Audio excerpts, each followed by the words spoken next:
Inaugurate చేశాను శక్తి app. ఎవరైనా సరే ఆడబిడ్డలు ఆ శక్తి యాప్ డౌన్లోడ్ చేసుకుని కనీసం ఆ ఫోన్లో చేయగలిగిన ఆ శక్తి యాప్ ఆన్ చేసి 3 సార్లు షేక్ చేసిన ఆటోమేటిక్గా రిజిస్టర్ అయిపోతుంది. ఎక్కడున్నారో జీపీఎస్ చూసుకుని 6 నిమిషాల నుంచి 9-10 నిమిషాల లోపల మీ దగ్గరికి వచ్చే బాధ్యత పోలీసుల పైన ఉంటుంది.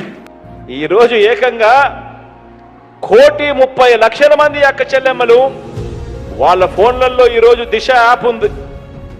ఏ అక్క చెల్లెమ్మకైనా ఏ ఆపద వచ్చినా కూడా ఆ ఫోన్లో SOS బటన్ నొక్కినా లేక 5 సార్లు ఆ ఫోన్ ఇలా షేక్ చేసినా 10 నిమిషాల్లోనే అక్క చెల్లెమ్మలకు వెంటనే ఫోన్ వస్తుంది. 10 నిమిషాల్లోనే అక్క చెల్లెమ్మ దగ్గరికి పోలీస్ సోదరుడు వచ్చి చెల్లెమ్మ ఏం